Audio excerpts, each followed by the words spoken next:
Hakuna kama wewe.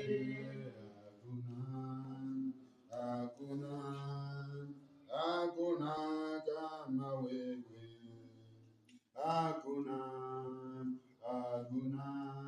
Hakuna kama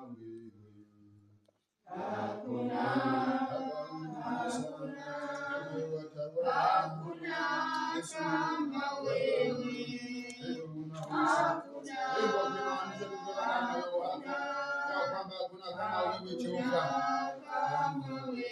Kitabu ni Yona mlango wa 2 kuanzia penyewe hadi 3. Uone Yona akiwa mwandishi wa kitabu hiki anazungumza namna gani, ama anasema nini, ama anaandika kuhusu nini.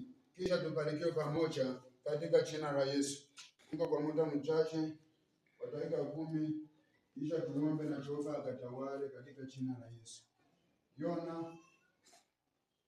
mlango wa 2 kuanzia penyewe hadi 3.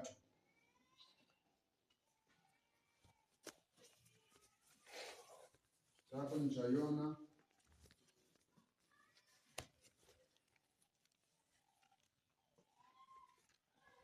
Yona mlango wa 2 kuanzia penyewe hadi 3. Bwana maandiko yanazungumza nini? Ama Yona alifanya nini, ama alitenda nini? Ni kwamba tukahimizane na Jehova akatawale katika jina la Yesu. Kitabu cha Yona natoka kwa Obadiah na ingia kwa Yona. Kiko nyuma ya Mika. Na Yesu asifiwe. Yona 3. Yona 2 kuanzia penyewe. Ndipo Yona akamwomba Bwana Mungu. Ya kwamba ndipo Yona akamwomba Bwana Mungu katika tumbo la yule samaki. Ya kwamba akiwa katika tumbo la yule samaki.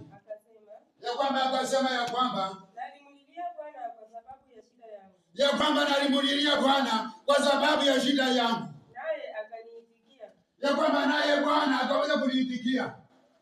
Maana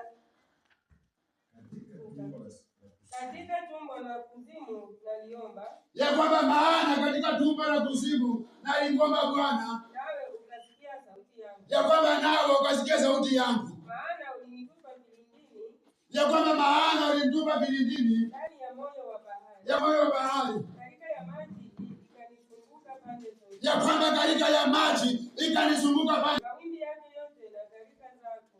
Ya kwamba mawimbi yake yote pamoja na gharika yake yote zimepita juu yangu. Ya kwamba zimepita juu yangu. Bwana abariki maandiko. Ya kwamba mwandishi wa kitabu hiki akiwa ni Yona mwenyewe anaandika historia yake na maisha ambayo Bwana yapitia katika kazi yake ya utuma. Na Yona alikuwa ni mmoja wa manabii wa Jehova ambaye Jehova Bwana mtumia ili kwamba kupeleka habari katika maeneo mbalimbali ambaye Yesu ambaye Jehova Bwana mtumia kupeleka taarifa waache maneno mbalimbali, waache katika watu wake, waache watu wa Mungu. Kwa maarifa Yona alikuwa ametuma na Jehova kwamba akapeleka habari katika mji wa Ninawi ili kwamba akaweza kuwaambia kwamba waende wakaweze kutubu. Lakini Yona alipofika njiani akageuza mawazo yake, akageuza njia zake, na yeye katika njia yake ya kuelekea mahali pengine. Lakini maandiko yanasema kwamba wakati Jehova Yona hivyo akamshuhudia Yona, naye Yona akasema kwamba Yona alipotupa katikati ya bahari ya kwamba kuna samaki ambaye alimbeza kwa sababu amegeuka mauzo ya Jehova, kwa sababu amegeuka njia ya Jehova, hakuweza kupata yale ambayo Jehova alikuwa anasema.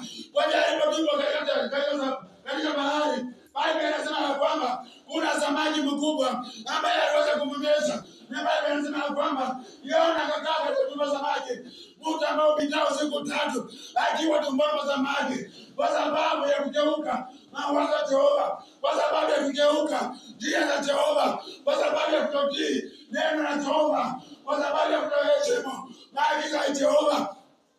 Kwa hiyo Yona akakaa katika tumbo la samaki kwa muda wa siku 3 kwa sababu amegeuka njia ya Jehova. Bwana Yesu asifiwe. Amen. Kwa hiyo maandiko yanasema kwamba Yona alipokuwa katika tumbo la samaki ama hata kukaa katika mtazamaji kwa muda wa siku 3. Biblia inasema ya kwamba Yona alijirudi katika moyo wake, Yona alijirudi katika nafsi yake, hakuwa ameiaga dunia akiwa tumboni mwa samaki, lakini akasema ya kwamba kwa sababu nimegeuka njia ya Jehova nitamrejea tena ili kwamba nimwombe msamaha. Na Biblia inasema ya kwamba Musa anasema ya kwamba nalimlilia Bwana nikiwa tumboni mwa samaki, naye akanisikia, naye akaitikia kilio changu. Nataka nikwambie mpendwa, unapokuwa katika shida mbalimbali, unapokuwa umesongwa na mapito mbalimbali, unapokuwa umesongwa na changamoto mbalimbali, hata kama mateso yameandama maisha yako, hata kama vikwazo vimeandama ndoa yako, hata kama amani imekosekana katika nyumba yako, unapomlilia Jehova, naye Jehova atashuka ili kwamba akutende mema katika jina la Yesu. Mkutano wa Ijumaa basi alikuwa anazungumza kwamba wakati wana wa Israeli walipofika katika bahari ya Shamu, waliona kwamba maji yamewaandama, waliona maji wake pamoja na jeshi lake ilikuwa limewafikia. Biblia inasema ya kwamba wana wa Israeli wakapata mioyoni mwao, wana wa Israeli wakakosa amani katika nafsi zao, wakasema ya kwamba leo tunaangamia, leo tunakufa. Lakini Biblia inasema ya kwamba Jehova akashukia Musa akamwambia ya kwamba ambia wana wa Israeli kwamba wasiogope, wasonge mbele, hata kama kwa matatizo, wewe songa mbele, mulilie Jehova. Baada ya wana wa Israeli kumulilia Mungu, Biblia inasema ya kwamba Mungu alimpatia ili kwamba ukapita katikati ya bahari katika jina la Yesu. Bwana Yesu asifiwe. Kwa hiyo Yona amesema ya kwamba, hapa anasema ya kwamba mstari wa 2, namlilia Bwana kwa sababu ya shida yangu, naye akaniitikia katika tumbo la kuzimu, katika tumbo la kuzimu naliomba, nawe ukasikia sauti yangu. Bwana Yesu asifiwe. Ya kwamba nalimlilia Bwana katika shida yangu. Unapokuwa katika mateso, unamlilia nani? Unapokuwa katika shida, utamlilia nani mpendwa? Magonjwa yanapokuandama, unamtafuta nani? Vita inavyokuandama, utamlilia nani? Maana kama hatakusaidia, hataondoka. Lakini unapomlilia Jehova, yeye atashuka, atasimama pamoja nao, yeye atashuka, ataweza kukutetea katika mapito yako, katika milima yako. Yeye atashuka na atatengeneza njia na utapita salama. Bwana Yesu asifiwe. Amen. Haijalishi mapito gani, haijalishi ni hali gani, ama uendelee kusonga. Yona alimlilia Bwana akiwa tumboni mwa samaki, akiwacha kula chochote, lakini anasema kwamba nitamwomba Bwana ili kwamba akashuke akanitende mema. Bwana Yesu asifiwe. Hata kama umetenda jambo gani, hata kama umemwasi Jehova katika mambo mbalimbali, hata kama umemtenda dhambi katika njia mbalimbali, lakini unapomgeukia Jehova, useme kwamba Jehova, ninakurudi tena kama mtoto wako, naomba neema yako ikanitawale. Naye Jehova ni mwingi wa rehema, atashuka na kutenda changamoto ya maisha yako. Bwana Yesu asifiwe. Amen.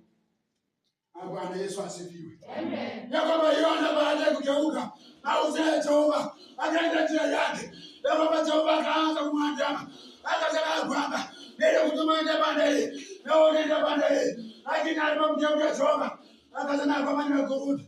Ya kwamba Jehova alimpa nafasi ya pili. Kunayo nafasi ya pili mpendwa, kunayo nafasi ya pili mama, kunayo nafasi ya pili katika masomo yako. Hata kama unaona kwamba unaona kushindwa, unayo nafasi ya pili. Bwana Yesu asifiwe. Na nafasi ya pili sio kwa mwenyewe anashuka. Nafasi ya pili sio kwa mwenyewe anatenda. Nafasi ya pili sio kwa mwenyewe anakuachilia. Wakati Samsoni aliomba nafasi ya pili ya kwamba Bwana naomba tu nafasi ya pili, Jehova alishuka na nafasi ya pili, na hiyo siku ndio Samsoni alipata nguvu na akaangamiza watu wengi kuliko watu ambao wameangamiza. Bwana Yesu asifiwe. Amen. Kwa hiyo unapomlilia Jehova, useme kwamba Bwana naomba nafasi ya pili, naomba nafasi ya pili. Kuna mambo makubwa yatatendeka, kuna mambo ya pili